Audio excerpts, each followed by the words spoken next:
Okay.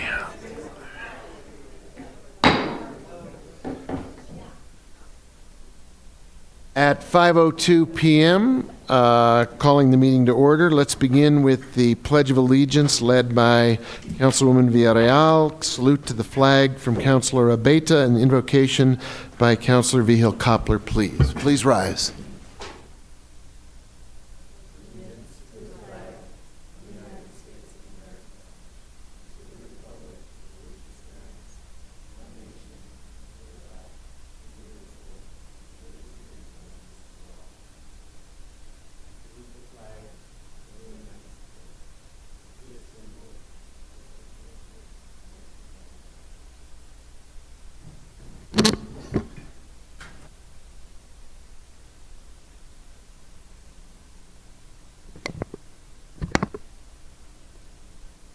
Lord, we are meeting today to conduct matters of business.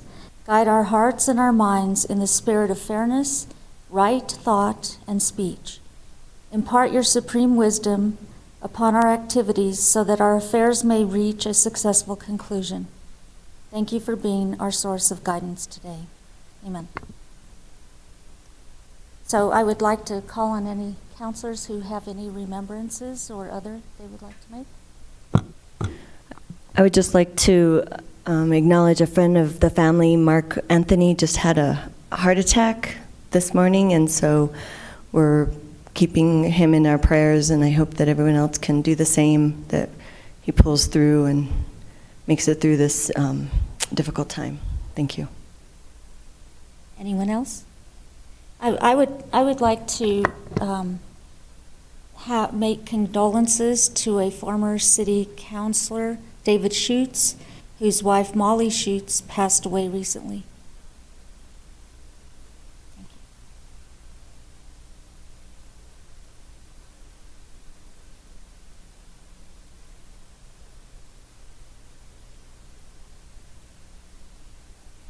Thank you.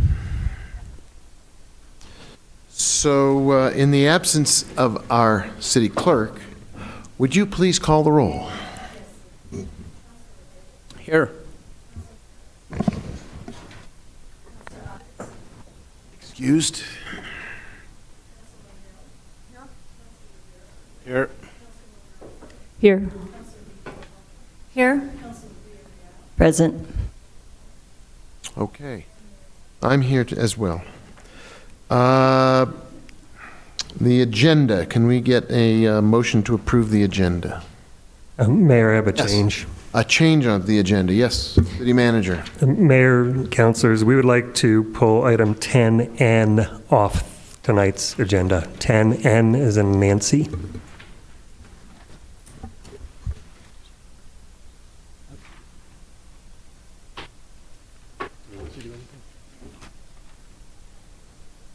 Okay, other changes before we, yes. Mr. Mayor, I'd like to limit the executive session to just the possible litigation and not to include the union strategy. Okay, so from the executive session, we will only be considering the question of litigation. Correct. Okay, so that is also changed. Any other changes to the agenda at this time? All right, with that in mind, is there a motion? Move to approve as amended. All right. All in favor say aye. Aye. Opposed? Motion carries. The consent calendar, are there changes or items taken off of consent?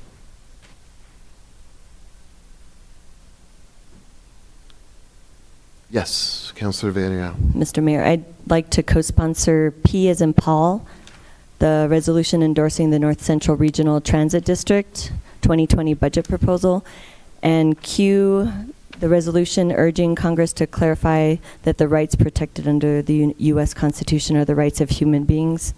And that's it. Thank you. Thank you for the addition. Move for approval. Second. All right, very good.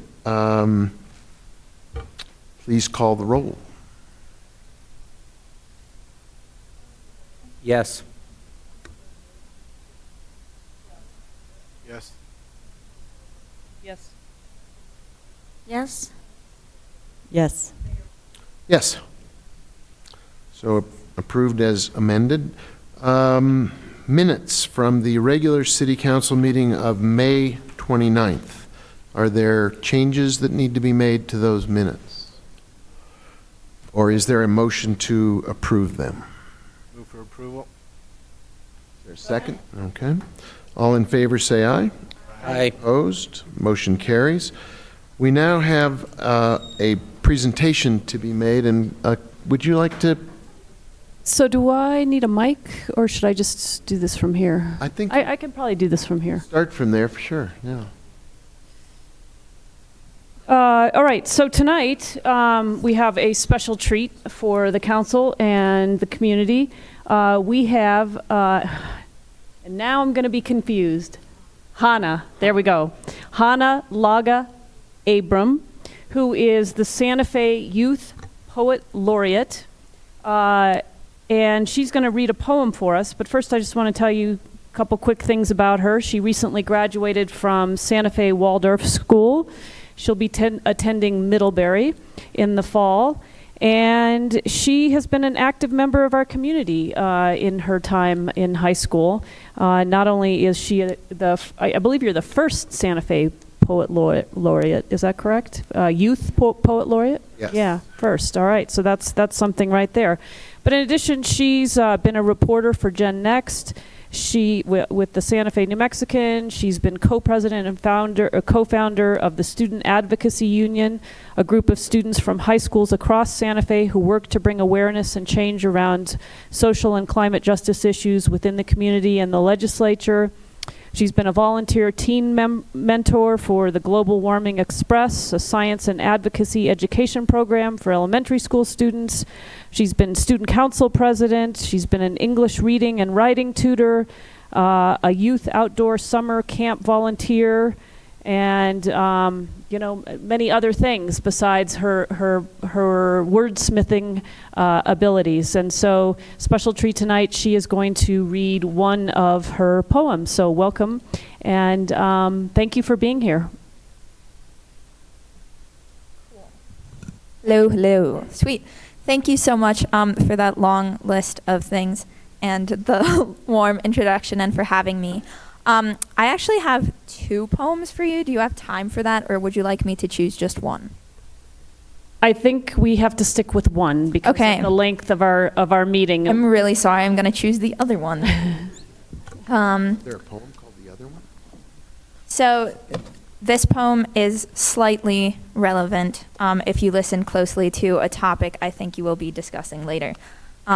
It's called August Motion, and I wrote it last summer when I was sort of stuck on public transportation in San Francisco and everything was very smoky.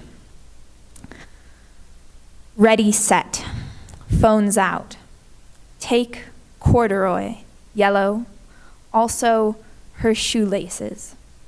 Speckles, floor, shirt, button down, beard. Take 2.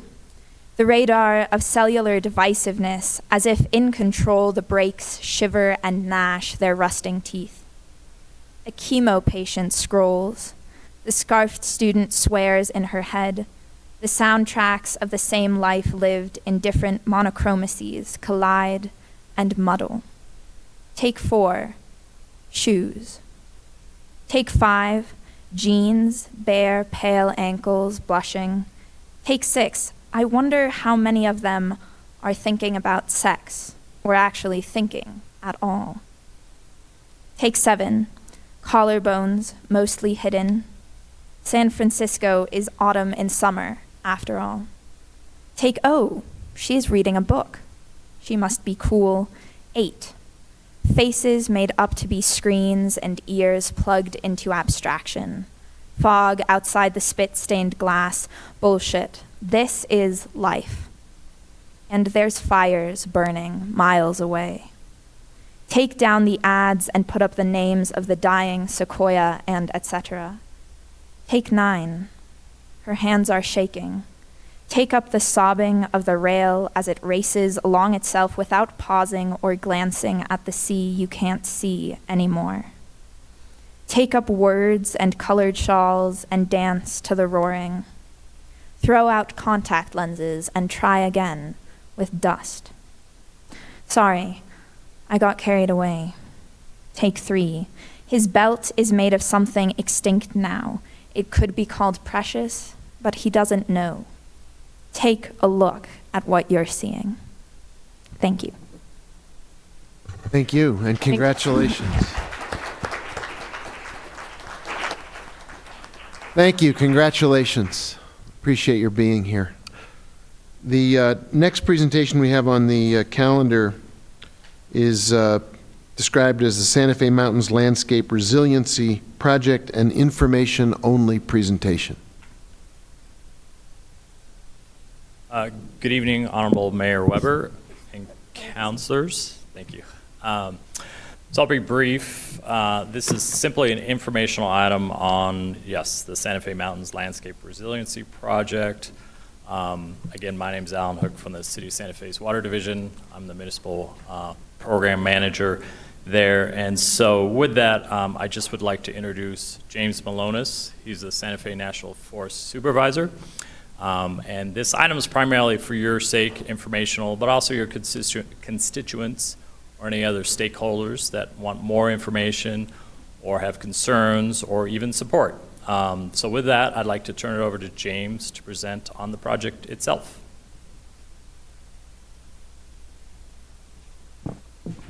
Thank you, Alan. Thank you, Mayor and councilors. So I'm James Malonis. I'm the Forest Supervisor for the Santa Fe National Forest. Appreciate some time to talk with you this evening. So I wanted to come to talk to you all about a project that we are kicking off just this week, which is called the Santa Fe Mountains Resiliency Project. And so what we're doing is kicking off an open public process to analyze that project, which is really focusing on restoring forest health and watershed health in the Sangre de Cristo Mountains right here outside of Santa Fe. So we started what we call scoping on Monday, which is the initial process where we are putting out a basic framework of a proposal and getting public comment on that draft proposal to help us inform our environmental analysis and looking at potential alternatives to the proposal that we're putting out there. That's the first step in a process that will include a detailed environmental analysis. We'll go out with a draft that will be another time for public comment once we get through that analysis, and then before we make a final decision. So this project is really building on the work that we have done with the City of Santa Fe for several years, working in the municipal watershed for the city, which is primarily on the National Forest. That watershed provides nearly half of the drinking water for the City of Santa Fe. So it's critically important for the health and safety and future of the city. And so we've worked since 2001 with the city to restore forest health and restore fire back to its natural role in the ponderosa pine dry mixed conifer forests here outside of Santa Fe, which naturally would have had fire going through on a regular basis. In the late 1800s, we took fire out of that ecosystem.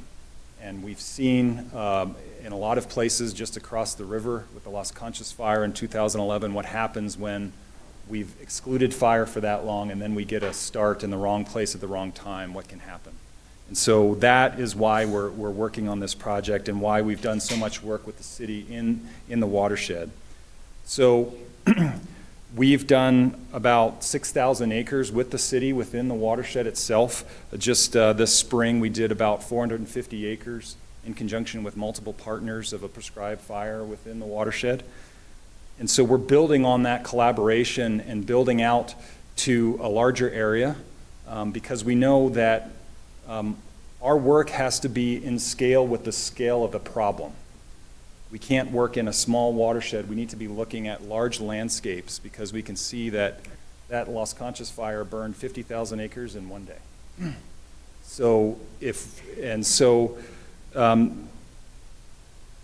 In 2016, actually, the city manager, Eric, who was the fire chief at the time, was a leader in bringing partners together around what we call the Greater Santa Fe Fireshed Coalition. So it's recognizing the work that we have done, and then how do we go to a broader scale here in Santa Fe. So that partnership includes the city, Santa Fe County, Tesuque Pueblo, the Nature Conservancy, Forest Stewards Guild, multiple state agencies as well, and many other partners. In 2016, actually, the City Council passed a resolution in support of that work. And part of the title of that was that it's critical to the health and safety of the city's citizens of Santa Fe to do this work. I can't say it any better than that. So I'm going to talk a little bit specifically about the proposal that we have. So really what we're looking at is restoring fire to its natural role in what we call our frequent fire forests. So that's the ponderosa pine forest primarily, which would have had natural fire going through low intensity every 5 to 15 years. Reducing the risk of catastrophic fire to the communities and to those critical public resources, the watershed being the obvious one, but we also have Ski Santa Fe, other important infrastructure up this mountain that's critical for economics and the vitality of the city. Improving wildlife habitat. Because we've excluded fire, we've crowded out a lot of the natural vegetation that would have been on the forest floor that's very important for wildlife habitat, and improving watershed conditions. So some specifics on the project. So the main tool that we use to get fire back on the landscape is prescribed fire. So we're looking across this landscape of up to 22,000 acres treated only with prescribed fire. Then we'll also be doing some small tree thinning, and then bringing fire back into the landscape on up to 21,000 acres across this 50, 60,000 acre landscape. We're also looking at decommissioning some roads up to 20 miles. There's a lot of old roads that are not used, that are that erode and degrade water quality. And so we're looking at decommissioning or improving that so that we cut down erosion from those roads, and also looking at, in particular, some stream channels, getting invasive species and getting back the natural vegetation along certain stream channels within that landscape as well. The other important piece of this is that these treatments are going to occur over a long period of time. This is a lot of work. It's very difficult work. You all have a crew that works with us on a daily basis. And so these projects would be ongoing for 10 to 15 years to accomplish this. A few other things that I want to mention. You know, this work, we are very lucky to have some of the top researchers in fire ecology anywhere right here in Santa Fe working with us. The U.S. Geological Survey has done fire ecology history right here in these same mountains that we're talking about. There's unequivocal evidence of this frequent fires in these systems that have been stopped, kind of like a light switch going off in the late 1800s. And this is a keystone process in these forests. You know, we're so dry here, like in the east, things can break down because of moisture and humidity. We don't have that here. Fire is that natural recycler in that system, and we've excluded it for a very long time. Because of the exclusion of fire, we've created these dense overgrown forests, a buildup of this fuel, and the increasing the risk of having these mega fires that are wouldn't be seen in the historic record from the research. So just to end on a few things. The first thing is to know that in the Southwest, fire is inevitable. Fire is inevitable. We either have some control over it, or we get a Las Conchas fire and we have no control. And so it's not a question of if, but when that's going to happen, and how, and what does that look like. We have seen the very real impacts of that, of catastrophic fires right here. And what we've also seen is not just the fire itself, but a lot of times it's the post-fire flooding that is as bad or even worse than the fire itself. Because of the flooding after Las Conchas fire, the city of Albuquerque had to stop pooling water from the Rio Grande for, I think, at least 2 weeks or more. because of all the siltation in the reservoirs from the flooding. And so this is, to me, this is critical to the health and well-being and the future of the city of Santa Fe. Doing this work is as important as, you know, all the work that you're all working on in terms of economic development, education, all the other important things that you all work on. And so just a few things. We've had quite a bit of outreach already around this. We had a pre-meeting, kind of pre-scoping meeting in last December. We've had multiple interactions with local groups that want to have field trips and different things. And we have 2 public meetings coming up specifically on the project.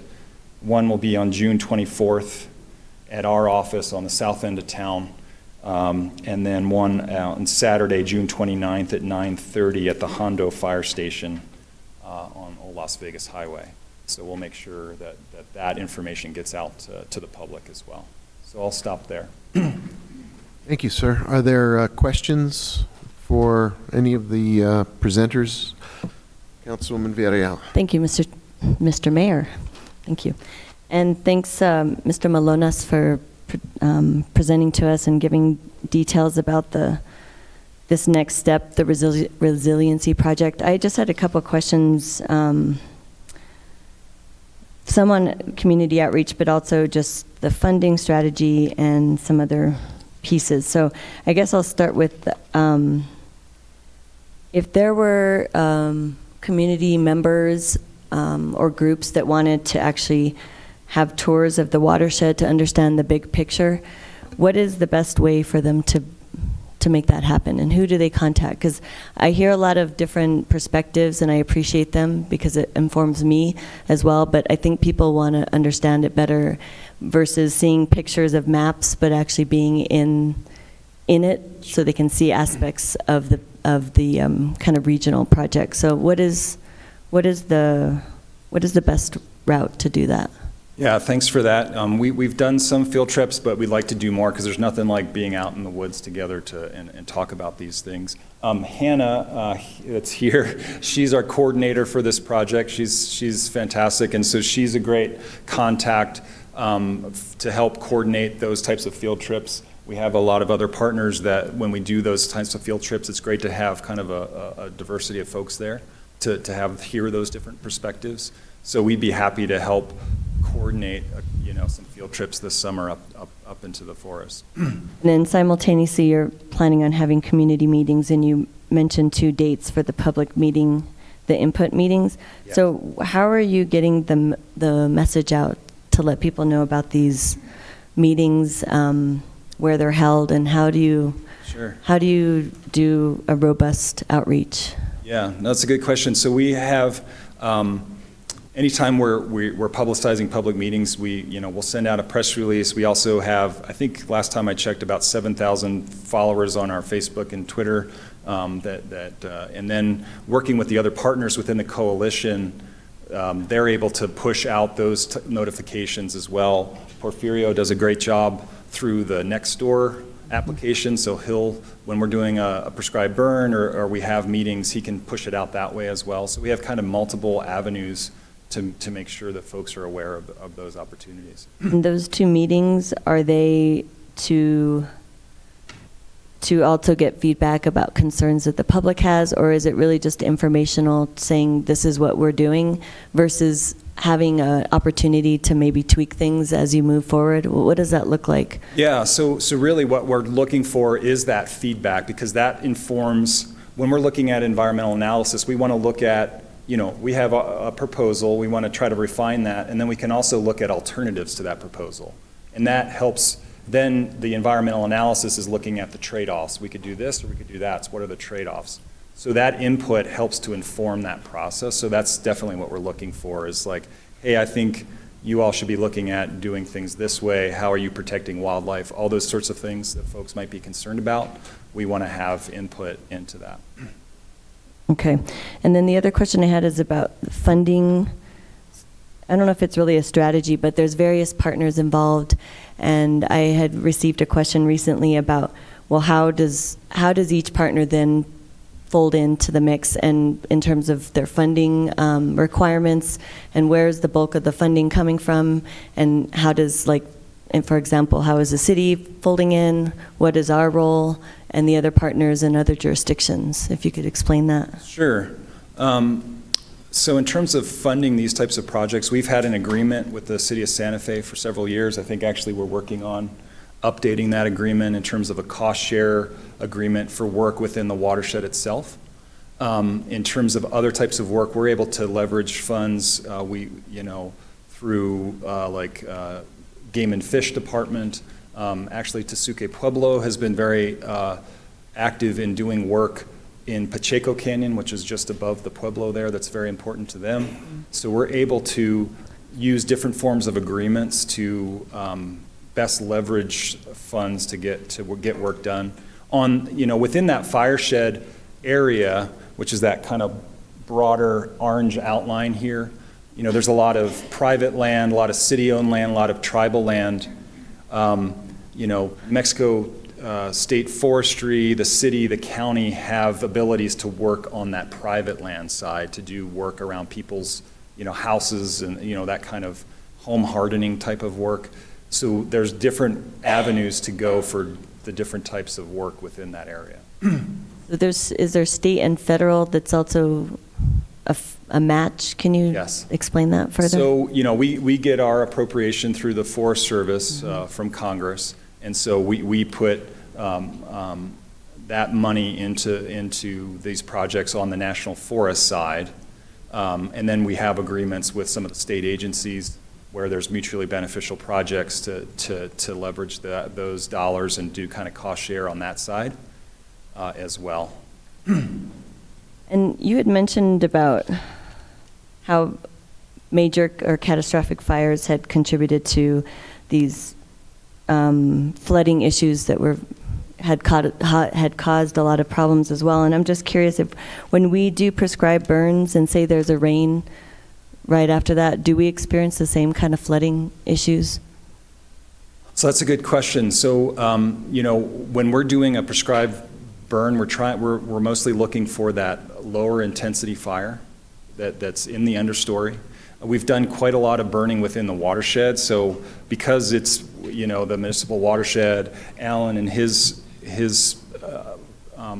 office has some great data in terms of what might happen after prescribed burn. What is that impact on the water quality? I think overall that we've seen that when we do that low intensity fire, especially because usually when we do that work, it's in the spring and in the fall, not during the monsoon where we might get the really intense storm, that any type of runoff from a prescribed burn doesn't really register in terms of water quality within the reservoir. And I'm sure, I think Alan has some, specific data from the city in terms of their monitoring of those reservoirs as well. So you don't see those issues in terms of the flooding? So the difference where we've seen, those major flooding impacts is when you have these high intensity fires that not only burn and kill every tree, but burn the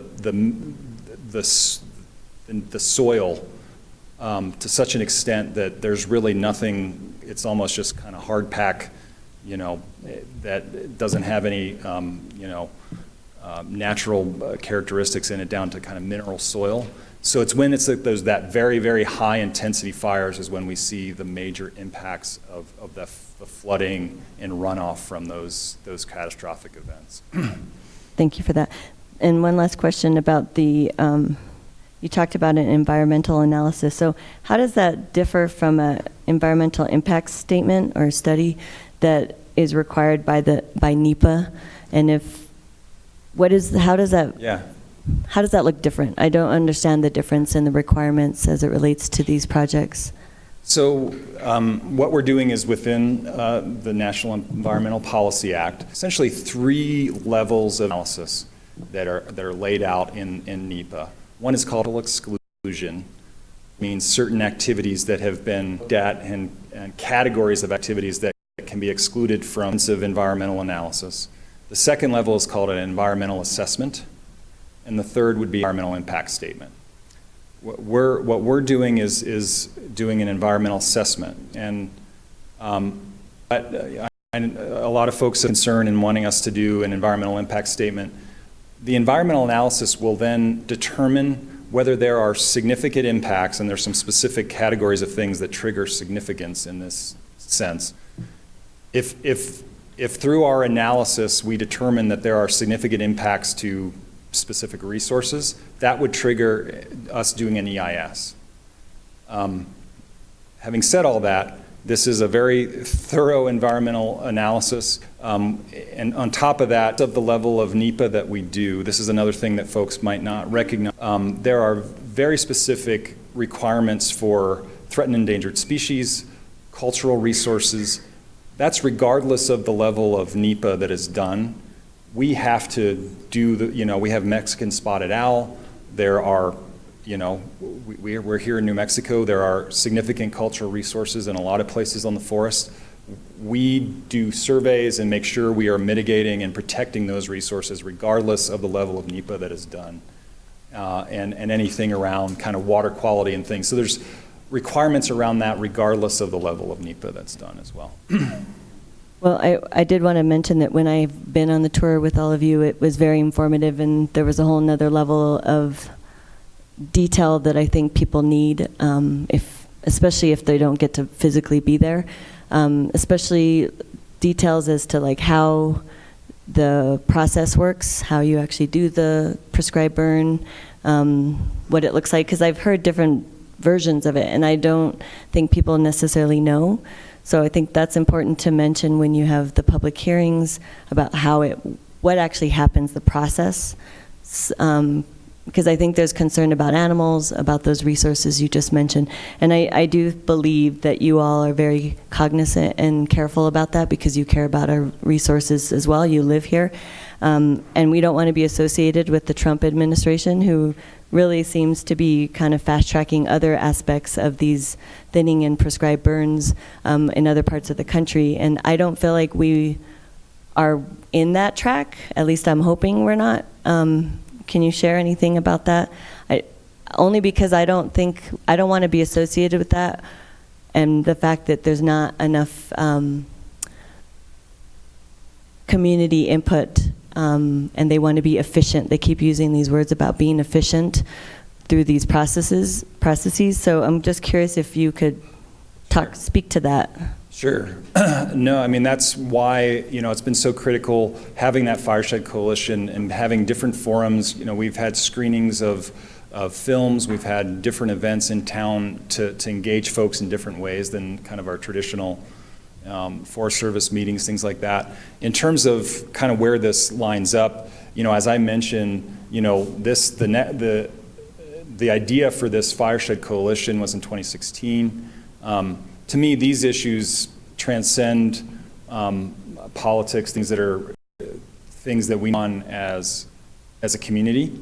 And so I fully understand the passion and the love that folks have for these mountains. I love these mountains too. That's why I'm here. That's why I'm doing the job I'm doing. And so what we are trying to do is create a process that folks feel that they've been heard. Not going to get everything that they want, but that's part. But I guess what I want to ensure is that not only are we hearing, it's very important to hear from Tesuque Pueblo, the original inhabitants of these mountains, and how important that is spiritually and for and for their way of life. And then in terms of the care that we take in doing a prescribed burn, we recently did that burn up in Pacheco Canyon, about 500 acres. To light that match probably took a year and a half, 2 years of preparation, careful planning, work with our partners to light that, to do that fire. And so that's what we're trying to do, and then find that perfect window when we can reduce smoke impacts, have the type of fire that we want to do, but make sure that we can maintain it within the lines that we've created. Thank you, Mr. Malonas, and the details, and keep us updated on those dates so that we can also share them on social media as well. Thank you. Thank you, Councilor Vigil Koppler.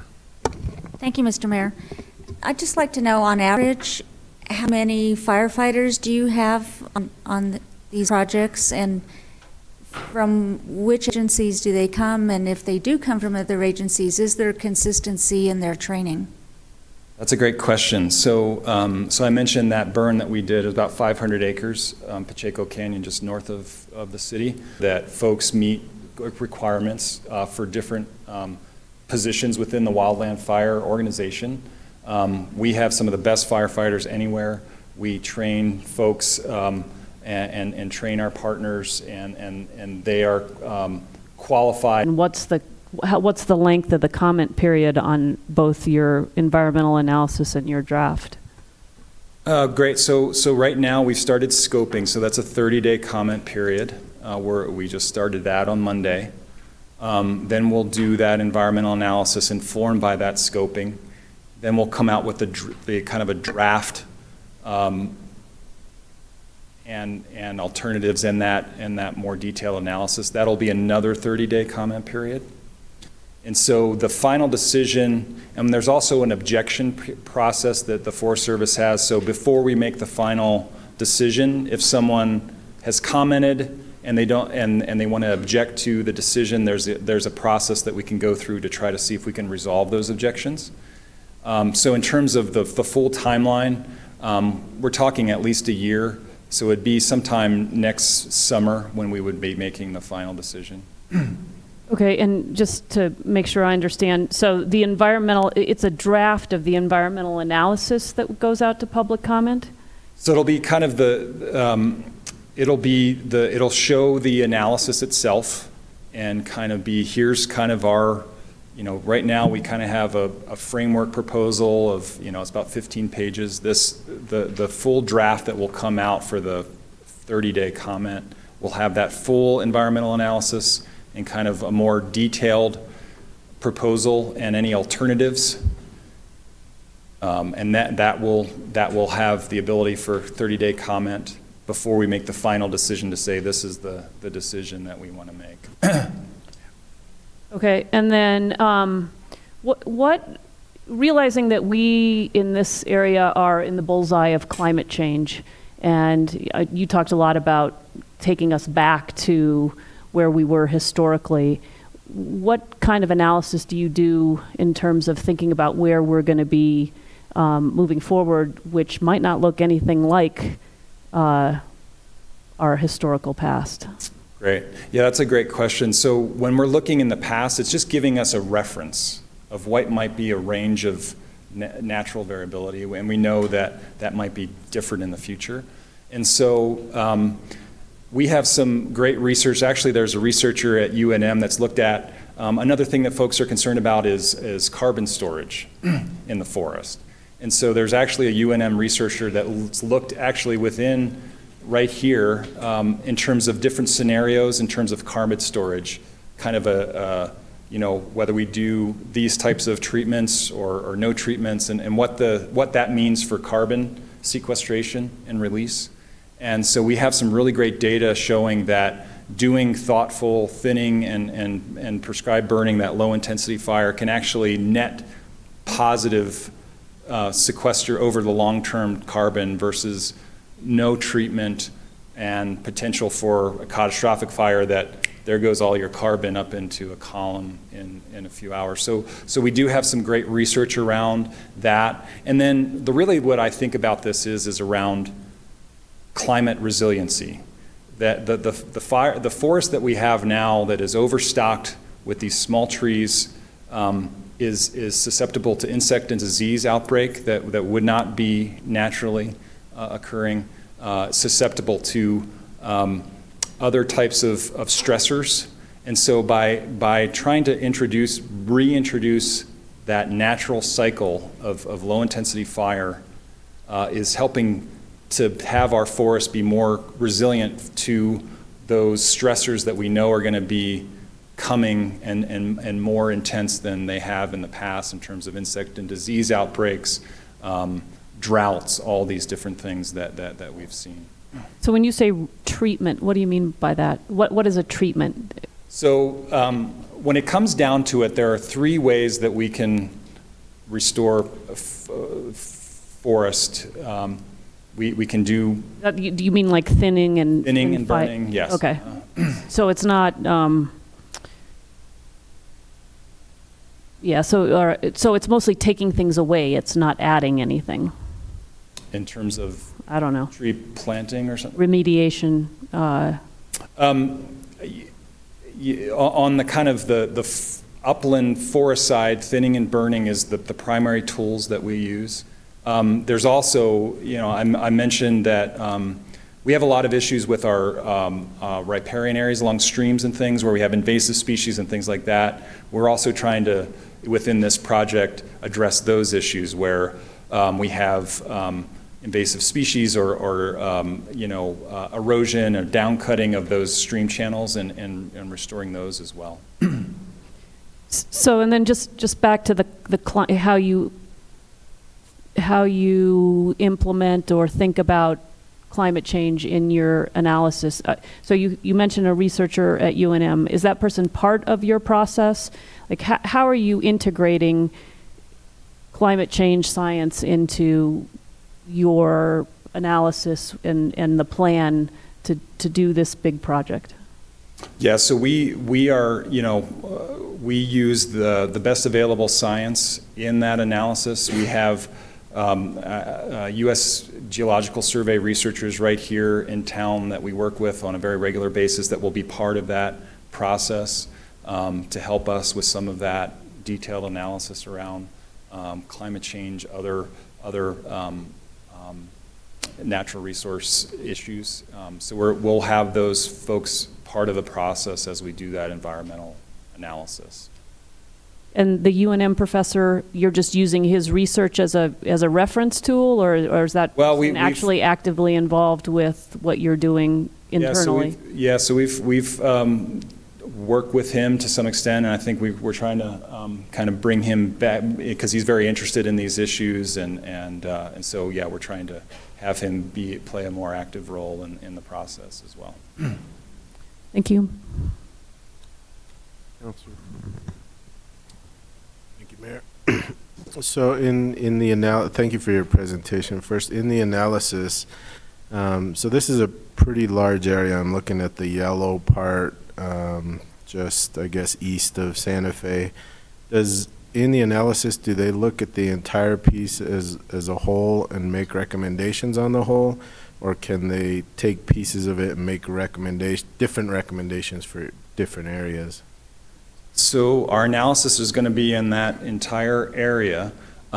We are fortunate, our regional office for the Forest Service is in Albuquerque. They have some cutting edge kind of ecological data that's consistent across Arizona and New Mexico. So we're going to be using that data to do that ecological analysis.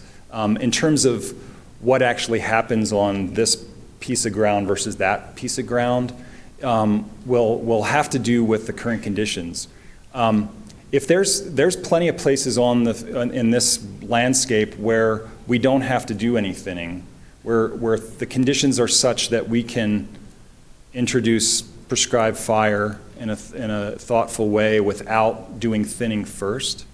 And anytime to do that, that's what we will do, because thinning is very expensive, and we want to limit that to those areas that we can't safely introduce when we have conditions that are so dense and crowded that we can't safely introduce fire to play its natural role and be that low intensity fire. It will go up into the trees and be kind of that crown fire. So is it in the analysis where they'll recommend thinning versus introduction of fire right away? Right. Yeah. So we have kind of within our proposal initial take on what that breakdown might be, and that will be refined within the analysis. Right. So I'm concerned in the yellow, the one just the larger piece just east of Santa Fe, as it goes right above, I believe McClure Reservoir. That is. Would they treat that area differently because it's uphill and so close to one of our largest reservoirs? So we're lucky because we've done so much work within the watershed. That part of we're able to kind of that to do careful work. So we've actually started some work up above, if you know where the Hyde State Park, just above there. And so we've started doing some initial thinning in there. And so we'll be able to build off of the existing work over the ridge in the watershed, drive fire within that area. Okay, I think that's all I have for now, Mayor. Thank you.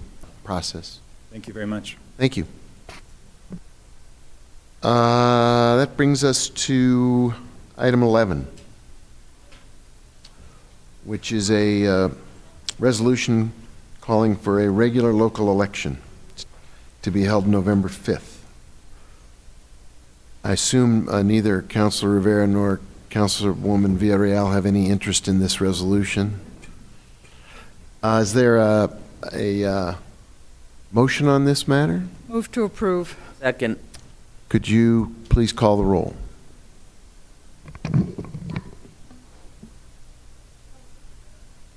Yes. Yes. Yes? Yes. Yes. Yes. Thank you. You didn't get to vote? I'm a yes. She got skipped. I'm a yes. Put her down as yes. Make it unanimous. Mark her as yes, not missing in action.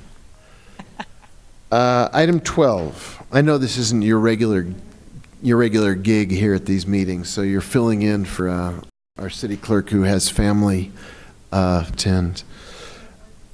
Number 12, the request for approval of a budget amendment resolution. Let's see if there's a motion before there are questions.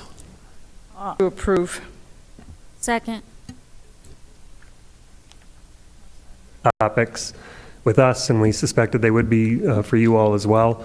You should expect tomorrow morning to get an email from me talking about the specifics. We are looking at the first week of July to dig a little bit into the ERP, considering the go live is coming up.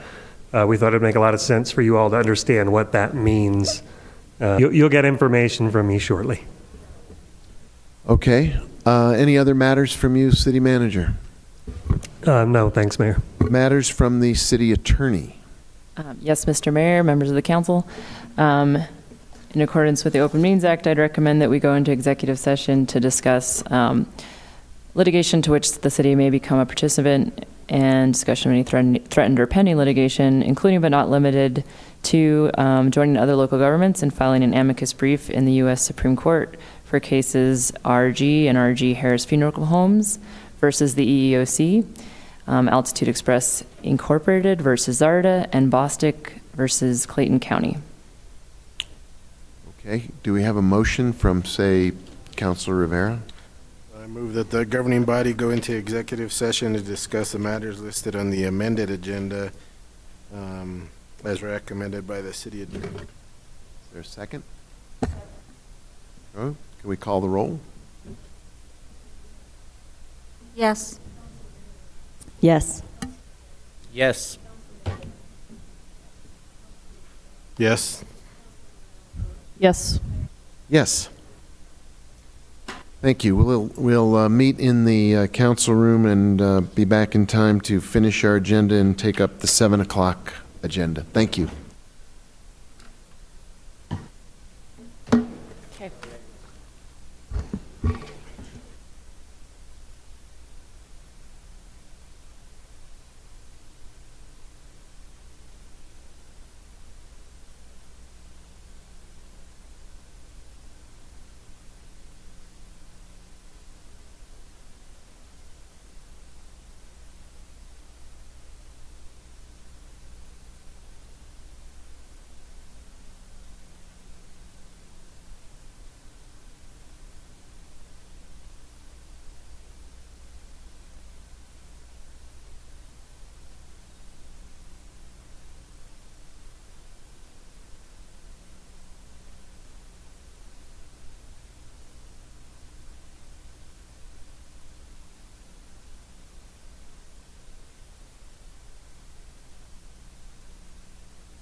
So, Counselor Rivera, you have something you'd like to bring to our attention? Thank you.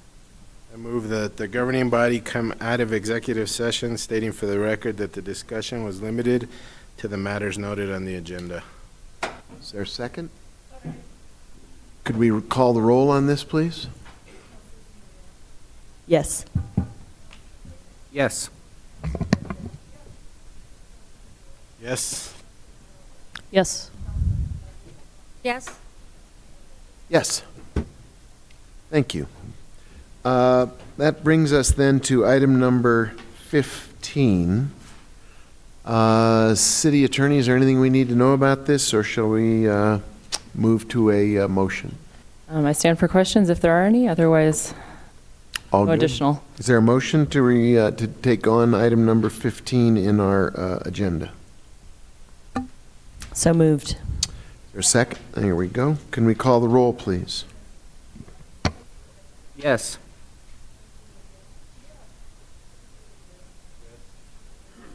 Yes. Yes? Yes. Yes. Matter carries. That brings us to communications from the governing body, and I think Councilor Vio-Koppler will start with you. Thank you, Mr. Mayor. I wanted to, on behalf of the Lobo Club, invite the city councilors and whoever you want to bring. The Lobo Club is hosting a reception at Draft Station on Saturday. They've rented Draft Station out from 6 to 7:30, and they will be serving food and refreshments. And the purpose of it is to welcome UNM basketball coach Paul Weir, and some other coaches will be coming, and some players. And so again, that's this Saturday, 6 to 7:30 at Draft Station. Thank you. And go Lobos. Councilor Beta, passing. Councilor Rivera. Thank you, Mayor. Just wanted to pass on to the city manager, if you could give thanks to everyone that put on and helped with the fishing derby. And I know there's probably a whole list of people, and I don't want to get into it because I know I'll leave somebody out, but if you can just thank them for that. It was a great day and a great event. And also for the painting of the plaza, which took place with Buddy Roy Ball, the donations they made, and then all the volunteers that helped out. Also a great event. It was great to run from one to the other and be able to participate in both on the same day. That was great for, I think, everyone that was there. I saw many of my colleagues there and the mayor. Also wanted to see if I could get an update on the MOU for the soccer with the county. I believe it's in the attorney's office, and I don't know if you're aware of it or what the status of it is. I'll check on that, Mayor Weber, Councilor Rivera. Thank you. And lastly, just introducing a resolution directing the city manager to send a letter on behalf of the city of Santa Fe to the New Mexico delegation in support of the CCM CARE Act of 2019 that would increase care facilities and research on cavernous angioma, and transmitting a copy of this resolution to the directors of the NIH, FDA, and CDC, urging them to provide necessary resources to research potential treatments for CCM. That's all I have. Thank you. Councilwoman Villarreal. Thank you, Mr. Mayor. I have nothing other than to wish my colleagues and the people in the community happy Father's Day for Sunday. Thank you. Thank you. Councilor Lindell. Thank you, Mayor. I have two items. One is a resolution, the other one is an ordinance. I'm not going to read the entire caption. They both have to do with the issuance of industrial revenue bonds in a principal amount of up to $80 million for the finance, acquisition, construction, and equipping of a new adult residential retirement facility to be located at 401 Old Taos Highway.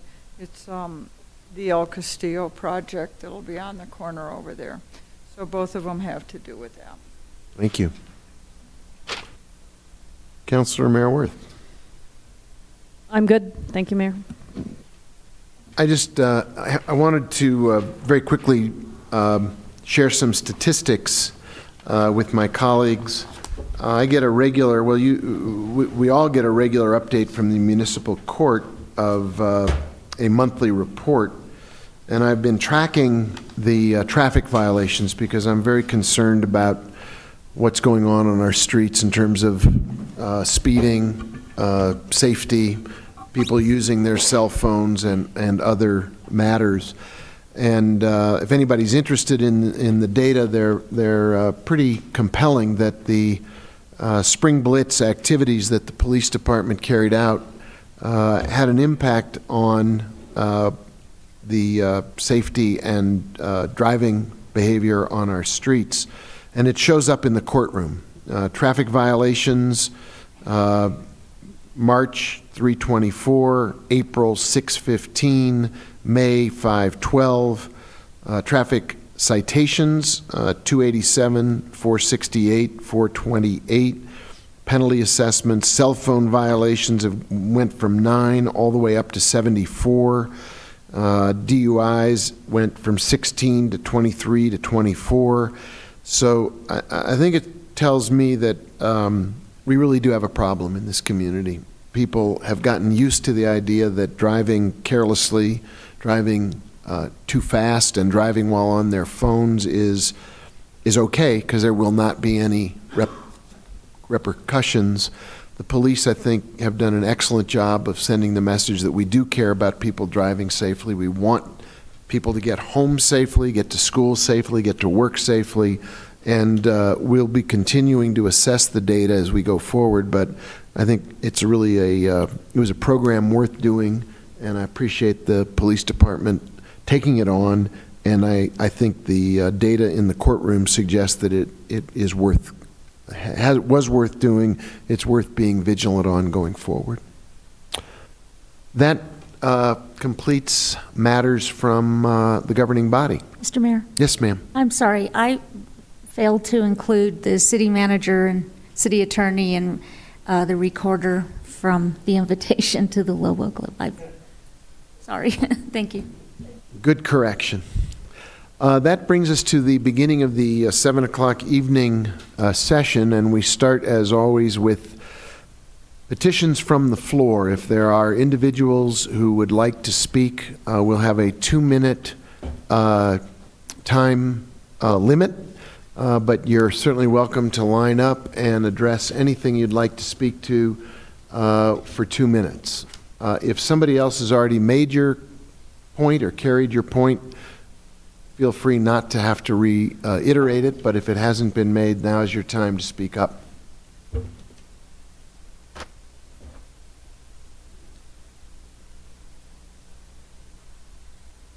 No.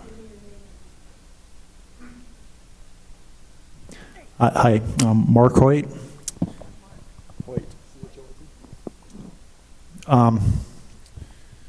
Honorable councilors and mayor. I'm here tonight because I really feel like this Forest Service issue actually represents a real dangerous existential threat to our community.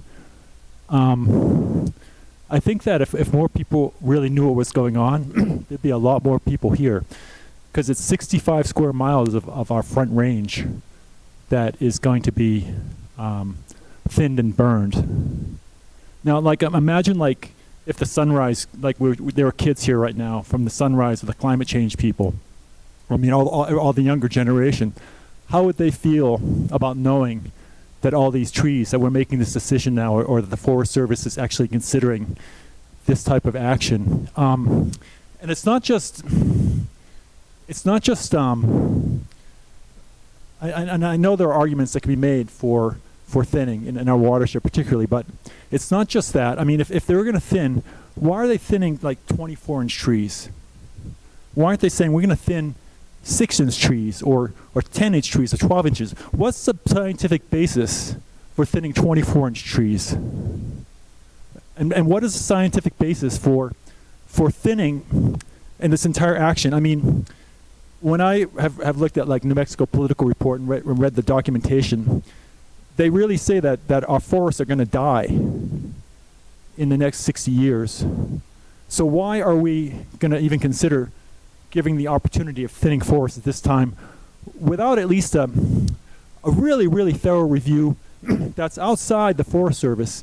And we all know who's running the Forest Service and what the agenda of the Forest Service is. And there may be this, like he made this argument that it isn't, that we're independent here, whatever, but can't we really like slow this down? Can't we really really look at this issue carefully and really allow public comment? I mean, if the New Mexican said that 65 square miles of our Front Range is about to be considered a thinned, I mean, where are all the people? You better believe that. I mean, I've been hiking these forests for over 30 years. I'm a hunter, and it's not just that the forest is going to be thin. It's going to be destroyed. The basic ecosystem, the fabric, the soil. You've got chemicals put on it. You've got these giant motorized vehicles that are crushing the earth. You've got all this habitat destroyed. And we don't necessarily have the resilience in our climate to assure that it's going to come back. So what essentially is, we're making a decision that's such a big decision here. We're fundamentally altering our watershed, our ability to attract rain. We're making a major decision for generations, and that there's like 4 people here. Why is that? I mean, so what agenda does the Forest Service have in pushing this through? And so, give me like 50 more seconds. Pushing this through like so quickly. Why can't we have 90 days? Why can't we have a big, broad public hearing? Why can't we have our whole community involved with this decision? This is an existential threat to all of us, to our tourism, to our watershed, to our... I think I've said enough. It's very, very, very disturbing, and it's a real existential threat to all of us. I just thank you for hearing me out. Thank you. Who else wishes to be heard? Please.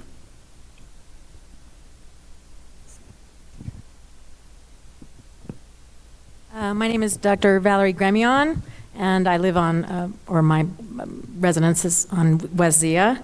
So, sorry, I'm a little nervous here, because I have a lot of things to tell you, and I've been reading the research. I am a complex systems scientist, I'm a neuroscientist, and I'm an ecologist.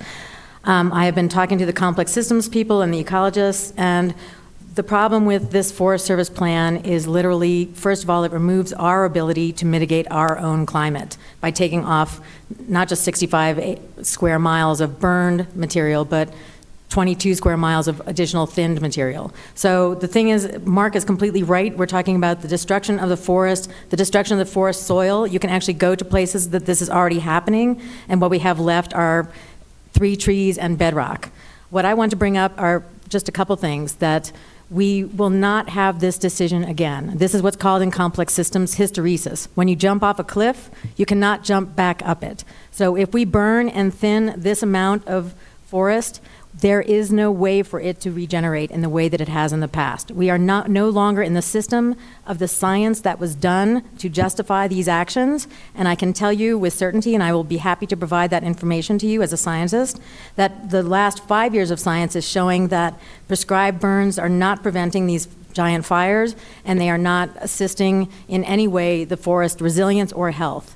So we are in a new system now, and I'm begging you, the city councilors, the mayor of this city, to send a letter to the Forest Service and request that they extend the scoping period from 30 days, which no academic can get up to speed on during that time of the real issues, and so we won't have real commentary unless we have more time than that. And especially the beginning of the summer, really what is the rush for this if it's not going to be for a year or two? So we are asking directly for you to please, I don't think you understand how much power that you have to ask the Forest Service to extend this scoping period. And that is what we need, and it's time for us as a city to address climate mitigation head on and begin to be the model for how we deal with it in the West, not the old model, the 19th century model. Thank you very much. Thank you.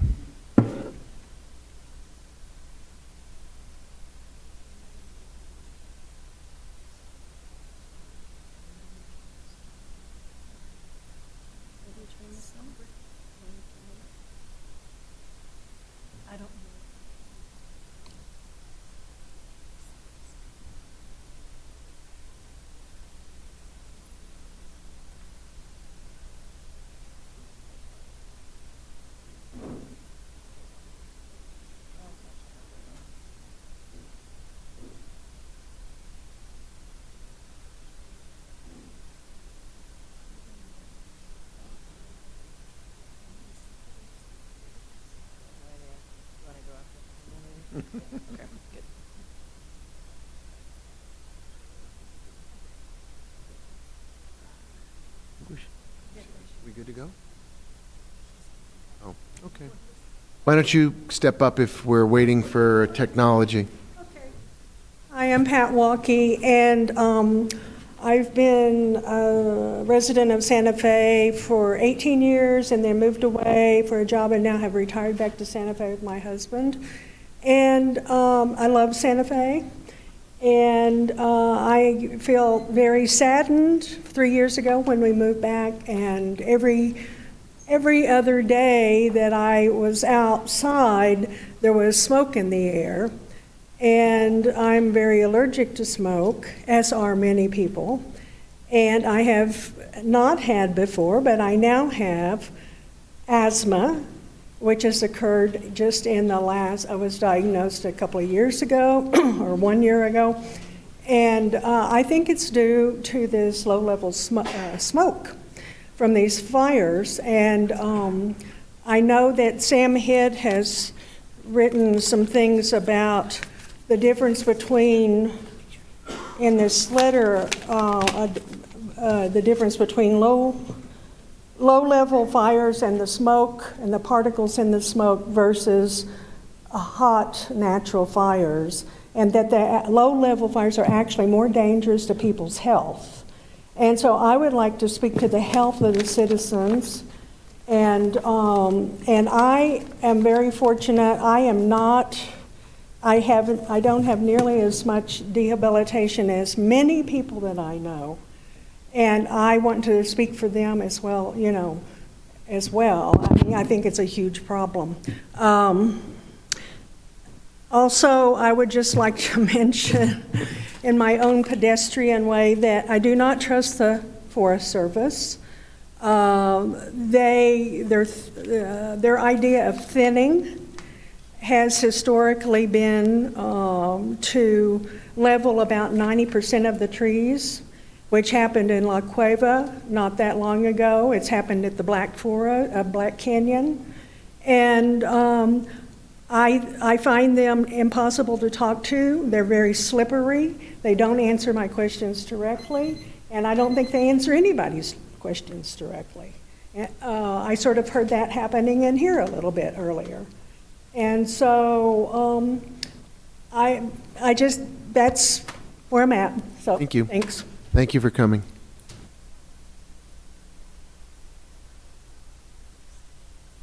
Yes, now I think you can see this. Stephanie Beninato, talking about trusting government, and then you just passed a resolution about non-discrimination.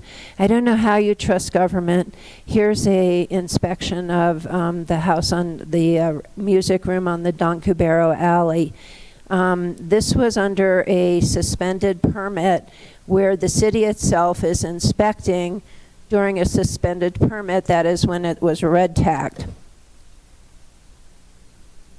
It was supposedly reissued on February 7th, but as you saw last week and as you got in your email, the permit is absolutely blank. And it's hard to see, I can't blow it up, but the expiration date here is actually March of this year. So it's already expired, yet they're still doing work under that permit, and the city is actually still inspecting under that permit, even though there's no inspection seen here. There's been insulation added, there's been lath added, and yet there's nothing here. The other thing that I don't think we can really trust the city about, or an example of why not to trust the city, is that there is a secret notebook about me. I'm not stupid. I don't think that there were reports strewn around Liz Royball's office that suddenly she just realized one day was there and gathered them up in a notebook. And oh my gosh, the person who made them, they just shouldn't have done that. So here's documents that have been improperly stored, improperly made, violation of due process, because I'm speaking out oh my gosh, I actually noted that a bird was in the pool area and the outside door must have been left open for a significant amount of time for that bird to get in there. I was written up for that, and there was defamation added to that report, and yet the city attorney refuses to sit down with me to talk about how to deal with this report, how to purge it, how to expunge it, whatever. And I have run that rationale of retention of records by a couple of attorneys, and they're all really puzzled by that idea that that would be used to justify keeping these kinds of documents that are defamatory, that violate due process, that violate First Amendment, without ever talking to me, even now. Thank you. So maybe, Mayor, you could direct the city attorney to consider doing that. Thank you. That is talking to me. Thank you. Yes, please.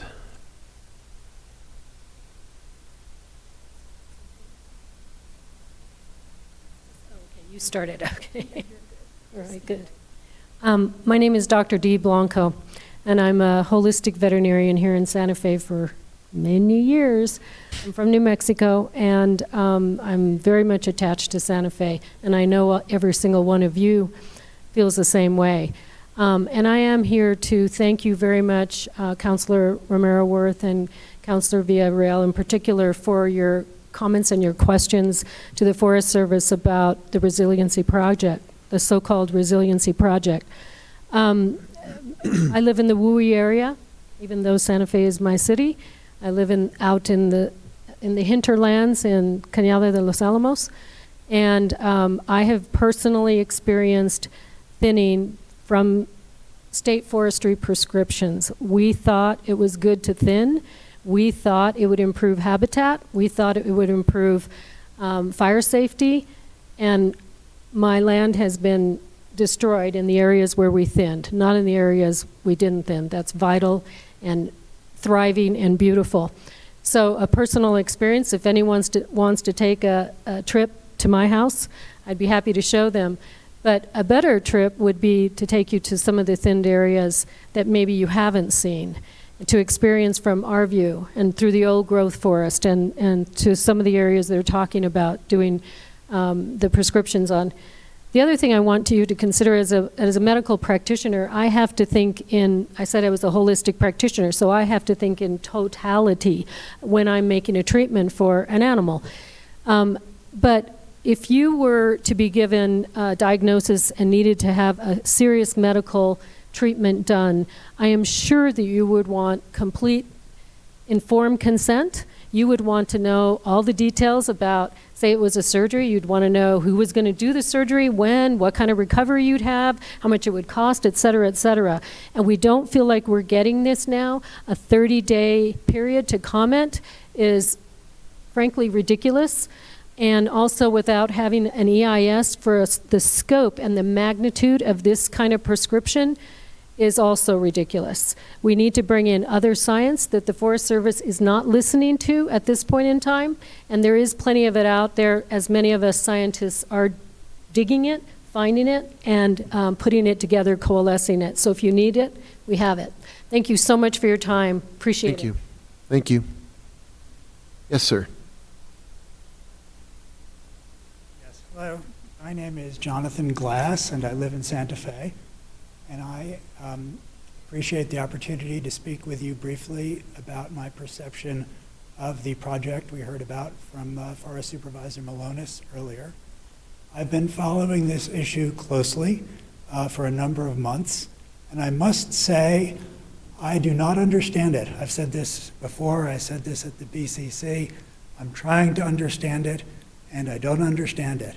And I don't understand it both from a scientific basis and an intuitive basis. And I'll just want to say something briefly about the intuitive side, to encourage all of you and the city as a whole, particularly in its position as a member of the Greater Santa Fe Fireshed Coalition, to slow down and ask yourselves personally whether you really understand why we would want to remove such a large portion of vegetation from our forests when it would seem that it really amounts to opening up the canopy, bringing sunlight in, drying out the trees, drying out the soil. Why are those things that you might think would contribute to preventing wildfire? Why would drying out the forest contribute to limiting wildfire? And one reason, of course, is, well, it takes the fuel away, and there may be something to that. But I don't think anybody should be going ahead with this at anything like the speed dictated from the White House down through our regional district in Albuquerque, down through our Santa Fe National Forest, down through this coalition of supposedly understanding groups, until we can answer these questions for ourselves. I encourage a 90-day comment period. I encourage an environmental impact statement, which is a far more lengthy and comprehensive process than we are getting from what the Forest Service is indicating they want right now. So I really am suggesting everybody think about it personally. Thank you very much. Thank you. Hello, my name is Sam Hitt. Thank you very much for the opportunity to comment. Once again, we are asking for an environmental impact statement to be prepared for this enormous project. So just for background, this project is one of the largest ever proposed on the Santa Fe National Forest, at over 50,000 acres. It will have impacts certainly for the rest of my lifetime and for many years. Says that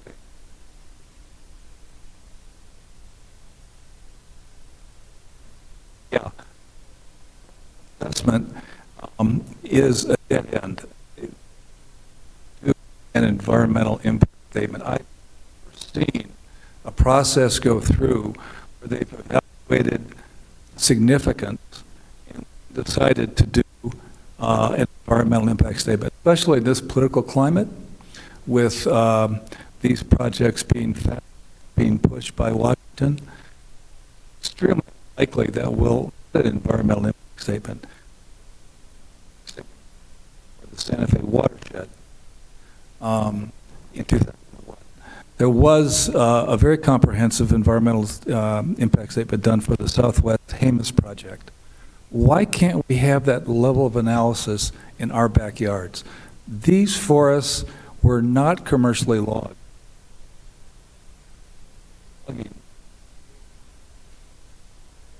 Are large fires, basically ponderosa monocultures, extremely dense and large ground fires. Our forests are not like that.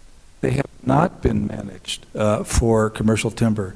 The artists, the tourist community in the 40s and 50s and 60s would not allow the kind of commercial logging that has occurred elsewhere to happen in our backyard. So once again, thank you for the opportunity.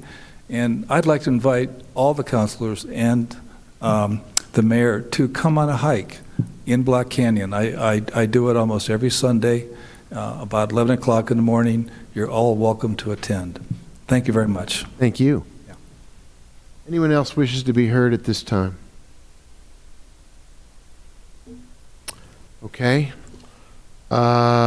We move to item G, which is appointments, and we have one item under appointments, which is the Archaeological Review Committee. And there are a number of appointments. I'll read the names. You have, I believe, everyone's resume attached. This is a very specialized committee involving archaeological and historical skills. David C. Eck, archaeologist, a reappointment, term ending 6/20/21. James Edward Ivy, historian, reappointment, term ending 6/20/21. Derek R. Pierce, archaeologist, reappointment, term ending 6/20/20. Courtney Ann Wands, archaeologist, reappointment, term ending 6/20/21. And Dale F. Zinn, development, to fill an unexpired term ending 6/20/20. Move to approve, Mr. Mayor. Is there okay. All in favor say aye. Aye. Opposed? Motion carries. There are no public hearings scheduled. We are adjourned.